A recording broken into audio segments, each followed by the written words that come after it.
Yes, people. It's I and I, Blind Visionary, aka the Conduit, back with part two of this journey I'm taking you on, where I'm basically giving you my unique perspective on my experience here in Jamaica and partially in the US, growing up in the 80s, 90s, and 2000s with this darling of ours called hip hop that is about to turn 50. Every time I say that, I'm like, holy shit, damn, I'm an old fart, considering I've been there for 40 years of this culture as far as it being a part of my life. Of course, it existed 10 years before that, but I was oblivious to it. Shit, I was born in 79, give me a break. But anyway, the 90s, which is chapter 2 in this journey. What can I say about the 90s that hasn't already been said? Well, y'all didn't grow up in Jamaica. Well, some of you did who are seeing this, but that doesn't apply for you. This applies to the rest of the world who experience this through their lens wherever they grew up. Jamaica was very, very different because we didn't have we had one TV station until 1993 when we got a second TV station. And these TV stations made really, really crappy local stuff, but their bread and butter was recording, and I don't know if it was legal or not, but stuff from licensed TV that they got from satellite TV, and they would just feed it to the public.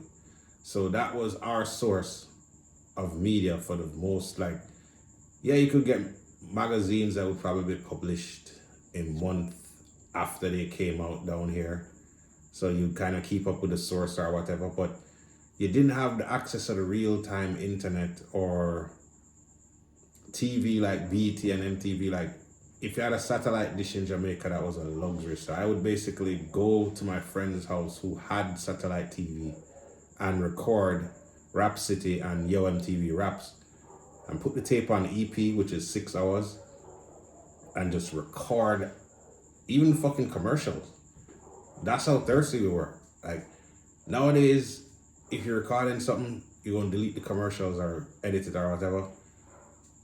Commercials back then were a part of the experience, especially if they were advertising music, because you would hear like a snippet of the song in the commercial and you'd go, oh, okay, and you'd gamble because you didn't have the opportunity to listen to the whole album, so you kind of have to go off for the single. And a lot of times in those gas station cassette rack thingies, they had them in the supermarkets too, and in other random places in Jamaica where it would be like the whole four side thing where you rotate the cassette, and it would be all sorts of different random shit.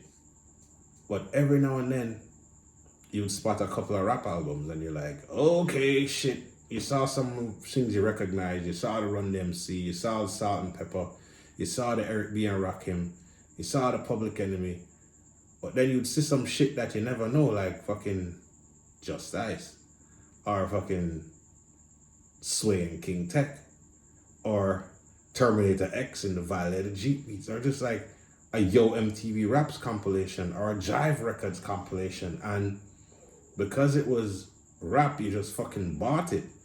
And oftentimes it would be a gamble that paid off.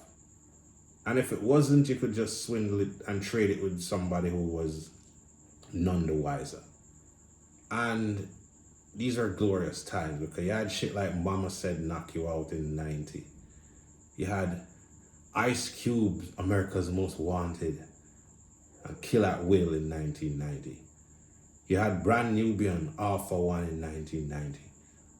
You had a whole bunch of other shit. Lord Finesse dropped his debut in 1990. Tribe, and on and on and on. And then you have 91, oh Lord. Gangstar, Step in the Arena. Tribe, Low End Theory. Fucking NWA, Niggas for Life. Fucking Ice Cube, Death Certificate. Like, that album alone, like, good Lord. Public Enemy, Apocalypse 91, The Enemy Strikes Black, and so on and so on and so on. And then bam, 1992, fucking Chronic, Gangstar, Daily Operation, Public Enemy, Greatest Misses, fucking shit, like a whole bunch of other shit, like Brand Nubian in God We Trust came out in 93, so my bad, but like, you're like shit like Onyx for the first time. A whole bunch of stuff dropped in 92 that I don't know why I'm drawing a fucking blank right now, but that's not gonna happen next year, which is 1993. That was such a significant year in my life. First year in my life, I got Pum Pum. First year that I kind of heard what would be like the next level of where hip hop was gonna go as far as Doggy Style and what Dre did with that. First time I had like my real hardcore experience live for the first time, which was an Onyx show. Yeah, that was like something that happened, which I still can't believe to this day. Back the Fuck Up came out, and New Year's of that year, these fuckers ended up down here doing a show. And yeah, they actually sounded the way they did on the record. And you know what's funny? The concert venue was a mile from my house, and my mom said she heard the shit, which was freaking crazy. And it bugged me out because when I heard Back the Fuck Up, they sounded so damn humongous. And then when you saw them on them for the first time in real life, you're like, Jano. Tiny ass niggas, yo. Huge ass voices, huge ass personalities, and even huger impact. Big up to Onyx. Big up to Sticky Fingers, who was my neighbor in LA briefly. Interesting dude, still owe me for some weed, but you don't know.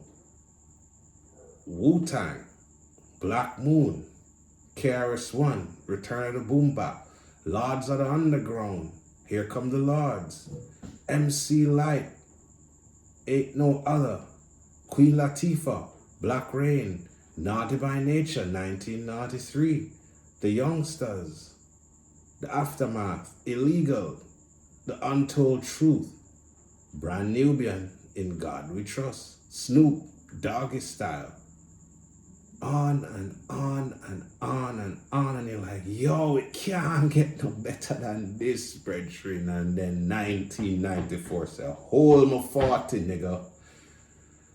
Illmatic, Ready to Die, Tikal, There Is a Dark Side, Hard to Earn, Murder Was the Case soundtrack, and so on and so on and so on. And then Rap City was like crack at this point. They wanted to crack City, yeah. Because at this point, I was, let me see, yes, 94. I was just got into high school, and I had just kind of switched to a private school, and a bunch of people from New York were there. So I got Illmatic right when it just came out, because this brother named Dwayne Holong was like, yo, this brother Nas. I was like, yeah, I know Nas from Main Source shit. You need for him to have an album? Rascal, that I didn't know. So dude actually gave me, I think, gave me a tape with Hard to Earn on one side and Illmatic on the other side. And I was like, man, obsession. And then we would discuss shit.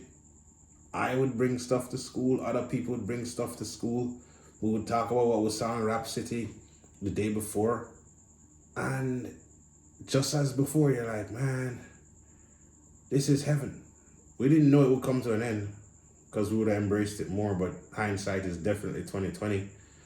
And then what I would say is the climax year came, the pinnacle, 1995. Wow. Like, where do I begin? With just the Wu-Tang obsession that had gripped everybody by this point, came into full swing with the second solo release, which was ODB, Return to the 36 Chambers. And you had some early things like fucking Showbiz and AG, Goodfellas. So 95 kind of started off kind of cruising. Then when the second half hit, like when that summer kicked off, started with only built for Cuban links.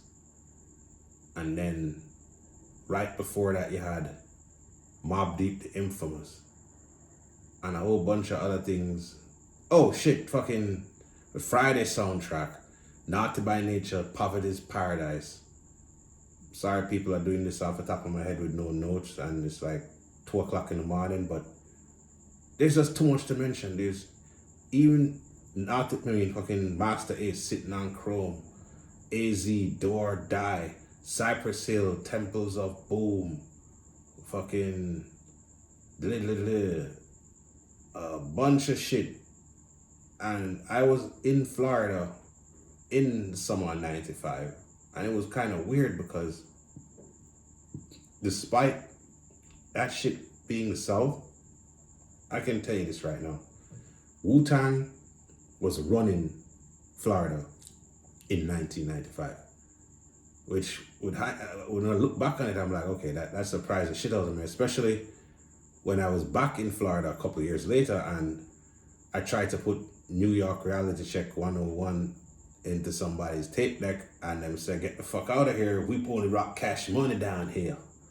So I saw where that went. But 95 was such a ridiculous year as far as not just the music, but the culture, the fashion. Like I was messing with this girl from the Bronx named Laura, and she put me onto so much game fashion-wise. And, you know, before you knew Tommy Hilfiger was racist, before you knew all the things you knew about Timberland and all that, you know, you're fresh to death in your Harley Hansen and your Guess and your jewelry and your Tommy Hilfiger and your Walker wear and your Nautica and all that shit. Like, yo, yeah. I mean, when you look on the pictures and stuff, you're like, things are kind of too big, but you can't front that actual aesthetics and visualization of it was just fly and rugged. So yeah, that was a huge aspect in the 90s, was the fashion and emulating the fashion in the culture and outside of the culture by people. And 96 then came around, and what do I say about this year? It was an interesting year. It was a year of a lot of news. Like at this point, you had established people dropping sophomore projects or third projects. You had a couple of new people, like you had Boot Camp coming into the swing of things, like, you know, they had Black Moon, then they had Smith & Wesson, but then this year you had a double punch to the face with Helter Skelter Nocturnal and OGC The Storm. So them getting their shit going. You had Jay-Z coming from left field and dropping Reasonable Doubt. That completely fucked me up anyway. A lot of people didn't get it until they got it. But that's them. Like I got it immediately. I was like, yeah, this is some next level shit. I actually bought that album and Stakes is High by De La Soul on the same day. Yeah, weird shit. Oh yeah, I bought the Helter Skelter album too. Yeah, 96 had Soul and Ice from Raz Kaz, Illidel, Half-Life from The Roots, fucking a ton of soundtracks. Don't Be a Menace soundtrack, Sunset Park soundtrack, and so on and so on and so on. You get the point. Without me even touching what is close to scratching the surface, you just seen quality after quality release year after year after year.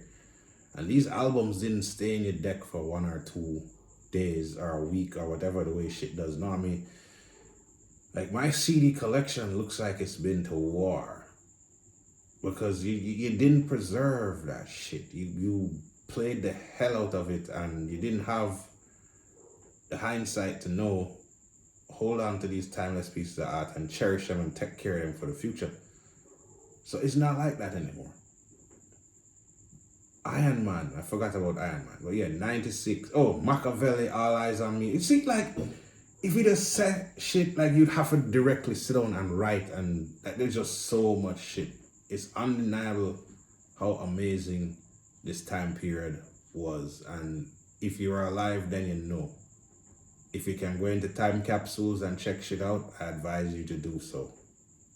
But you're stubborn and you're young and you don't want to pay attention and pay homage, but whatever. You'll get it someday. 97 was again another wow, what the fuck.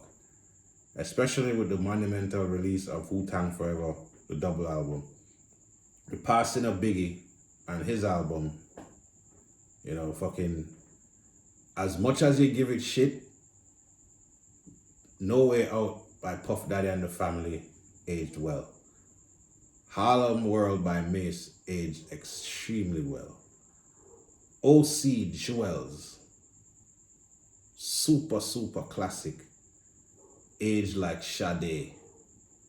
Like, it was fine as fuck in the beginning, but oh my god, how has this album, this album is a pinnacle definition of New York, East New York hip hop to be specific. And you had Bone, the Art of War dropping a double album. You had Crew, which was a left field, I don't know, like Def Jam at one point used to just sign anybody. I don't know what the fuck. Like, people need to realize that as significant as Def Jam is, like Def Jam had a bunch of people on it that kind of made you scratch your head at one point. But 97 was actually the first time I saw New York live. Like New York live hip hop, as far as being in New York, being on the street, seeing rappers, and going to venues and checking out shows. Like 97 was the first time, like even though I had my first experience as a Run DMC show in Jamaica in 1989, this was like my first stateside experience. And just to see the entire clan on stage, including ODB and Papa Wu, in their prime.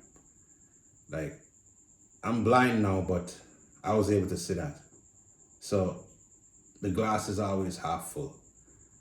And then 98 comes around, and it's on the same hold my beer shit. Like, this entire decade was a fucking alcoholic bunch of years telling people hold them beer. So 98 come around, you have a bunch of shit that people might say, well, like Method Man, for example. Tikal 2 is not a bad album. It just has a fuck ton of fillers on it. If you break that shit down and take certain fucker off of it, you have an instant classic that is better than Tikal. I don't know, like Tikal, I don't know. Tikal didn't age that well to me.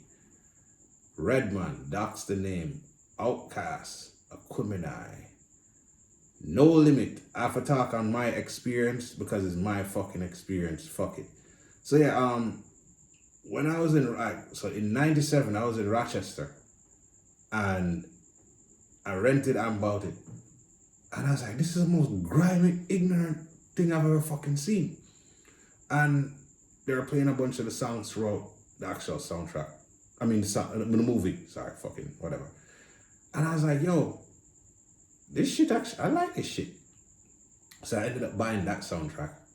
And then when I went to go buy Organized Confusion Equinox, I said to the dude, yo, what else is knocking that I can, you know? He's like, well, Master P, Ghetto D. This is like the #1 record in the country right now. So I'm like, I'm about it. Fuck it. So I take this orange plastic cover CD with a pen and pixel cover home, and I was like, yo, the thing was funny as fuck.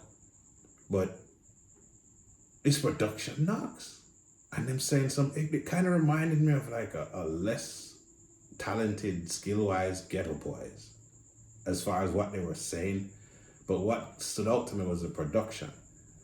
And I had to kind of say that because in 98, No Limit dropped 25 fucking albums.